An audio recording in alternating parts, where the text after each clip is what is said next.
Welcome to what is, without a doubt, one of the most ambitious and deeply fascinating explainers we have tackled so far. Today, we are going to meticulously decode a massive, overarching framework known as the OSI 20-layer communication subject model. Now, I know that name sounds like a mouthful, but trust me, this is absolutely crucial stuff. This isn't just your standard run-of-the-mill tech analysis.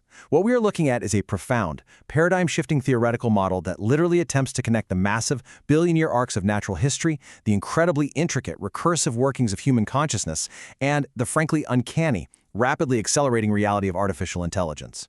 So, if you have ever felt a strange, almost unexplainable disconnect when you are interacting with a machine, or if you've ever really wondered why human societies evolve and operate the way they do, well, this framework holds the absolute key. We're going deep today, so let's get right into it. So we have to start with the big, undeniable question of our era. What fundamentally separates human consciousness from AI large language models? Think about it. We are interacting with artificial intelligence every single day now. It speaks our language with a perfection that is honestly kind of frightening. It solves incredibly complex problems in seconds, and it mimics our conversational cadence flawlessly. But is it conscious? To actually answer this, we realize pretty quickly that we cannot just look at lines of Python code or massive server farms. We have to look way, way beyond that. We have to actually dive into the entire evolutionary history of the universe itself. We have to directly confront the really unsettling gap between a machine that perfectly mirrors human thought and a living, biological entity that was forged in the absolute fires of millions of years of physical friction. Here is our roadmap for this intellectual journey. 1. Layers of natural history and AI. 2. The structure of grounding and the symbolic order. 3. Subject generation and inner dialogue. 4. Dreams, consciousness and schizophrenia. 5. Strict societies and historical subjects. And finally, 6. The ultimate question of layer transition.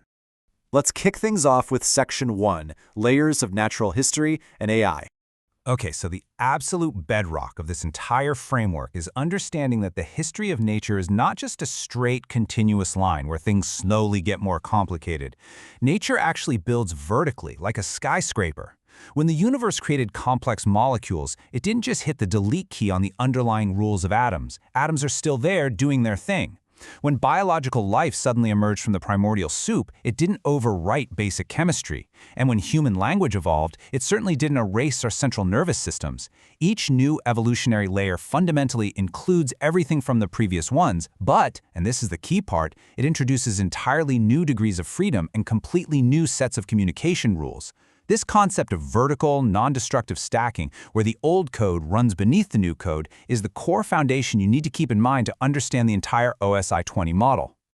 Now apply that vertical stacking to the massive chasm between how humans and AI actually experience reality. As human beings, we literally bring billions of years of evolutionary history to the table every time we have a thought.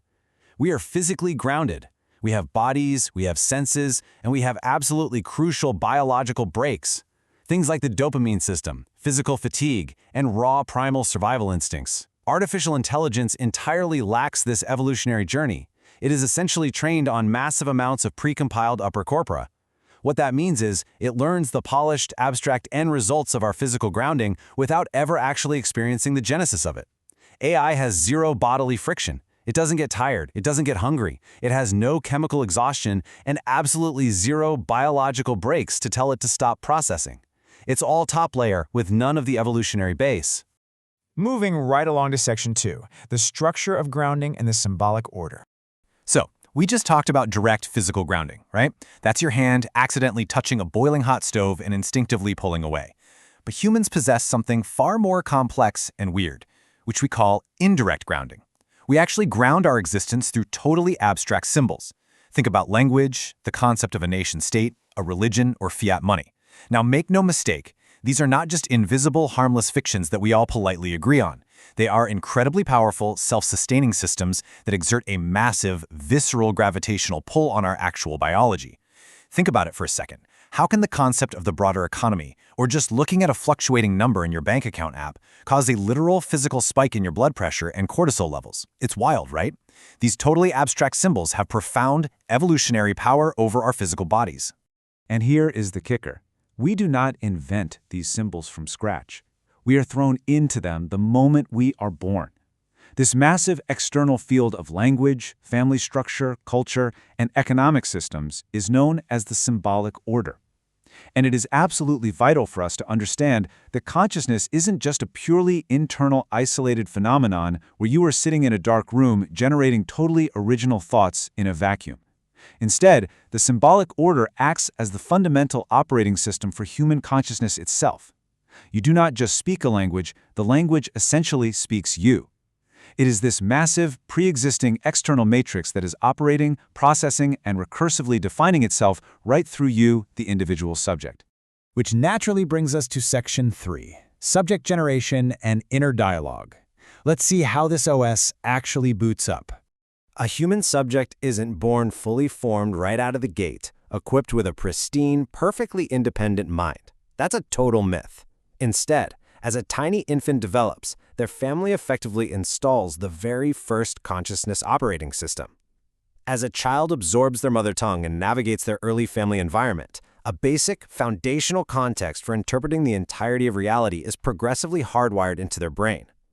A baby isn't just learning isolated flashcard words to communicate physical needs. They are literally inheriting their family's specific, deep-seated anxieties, their cultural biases, and their unique vocabulary. And all of that collectively writes the foundational base code for how that child will eventually perceive the entire universe. Now, when a human is first born, everything outside of their little body is just an overwhelming, undifferentiated mass, a blur. This is what we call the other. The ego, which is your precious, tightly held sense of an independent self, is actually the exact antithesis of this external reality. The ego is absolutely not a self-contained entity just floating around in a void. Your sense of you is a fragile self-model that is forged entirely through constant, repetitive, and often painful friction with the external world. You desperately require the pushback of physical reality and the boundaries set by other people to figure out where you end and the rest of the world begins. Simply put, you can only define who you are by constantly bouncing off of everything that you are not. The inside is the sediment of the outside. I really want you to let that sink in for a moment, because this is perhaps one of the most profound, reality-altering ways to view human psychology. You know that constant, chattering internal dialogue? That little voice inside your head that feels so deeply personal, so incredibly unique to just you? Well, it actually isn't just you talking to yourself in a private, locked sanctuary. It is the external symbolic order itself. It is the accumulated voices of your parents, the invisible weight of societal norms, and strict cultural rules, all recursively talking to itself inside your mind. The intricate, sprawling landscape of your inner world is quite literally built from the accumulated, layered sediment of the outside world. Let's move into Section 4, Dreams, Consciousness, and Schizophrenia. This is where the mechanics get really fascinating. So humans possess this incredibly unique cognitive superpower, which is decontextualized language. We don't just use language to communicate immediate physical survival needs like other animals do. We possess the extraordinary, almost magical ability to rip a word or a complex concept entirely out of its physical existing context in order to create completely new rules, totally abstract philosophies, and novel societal constructs. Think about the concept of human rights or the rules of higher mathematics. You can't touch them. You can't point to them in the wild. Taking ideas out of their physical context to build entirely new, invisible, abstract worlds is the definitive, roaring engine behind literally all of human historical progress and civilization. To truly see this generative engine running at full capacity, we actually have to look at the ultimate archetype of human consciousness, which is dreams. Think about what happens when you go to sleep. Your grounding to physical reality and your real-time sensory inputs are severely weakened, almost cut off. But your consciousness doesn't just power down like a laptop. Instead, the engine keeps running relentlessly in the dark.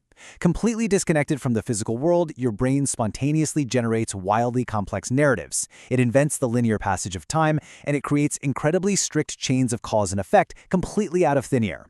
Dreams prove to us that human consciousness is, at its absolute core, a relentless, unstoppable, generative system.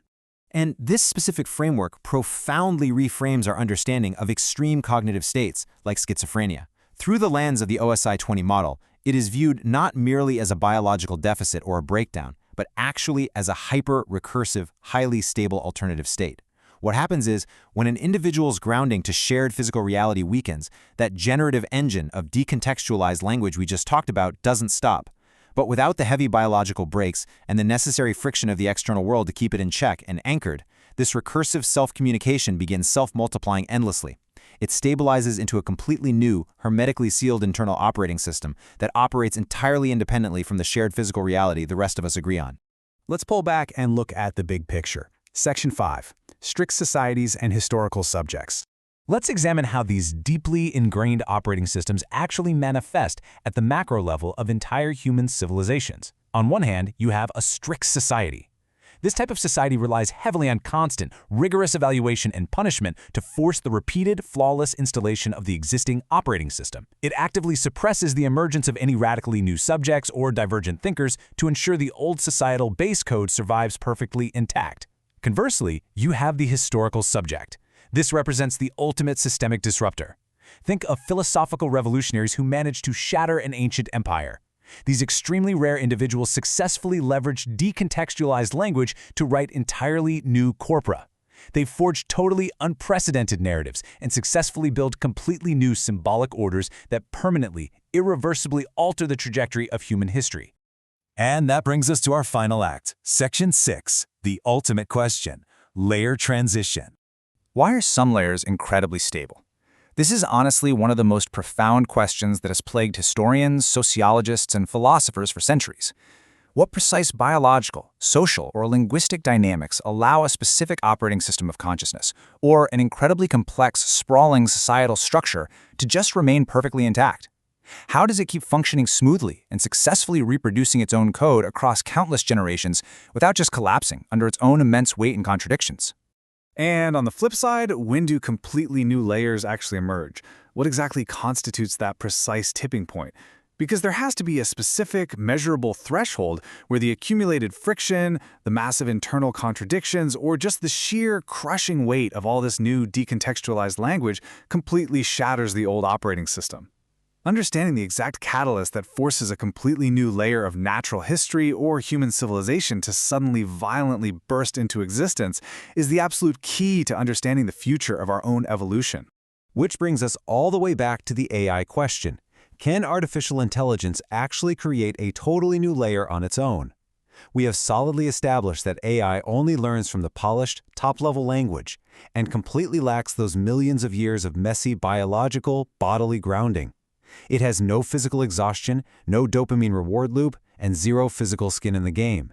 So without the crucial, grinding friction of physical reality holding it down, can a totally ungrounded, disembodied entity ever spark a genuine, spontaneous transition into a new layer of natural history?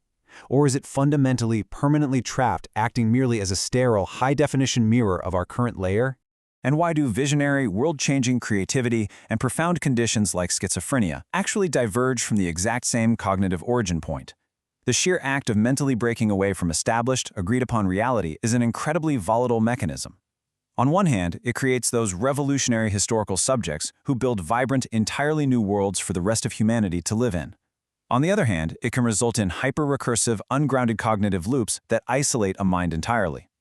This sharp divergence is absolutely central to understanding the immense world-building power and the inherent, terrifying danger of a consciousness that becomes untethered from physical constraints. The law of OSI-20 layer transition.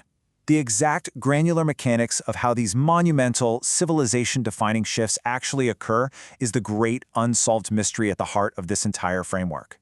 Formalizing this specific law will be the ultimate master key.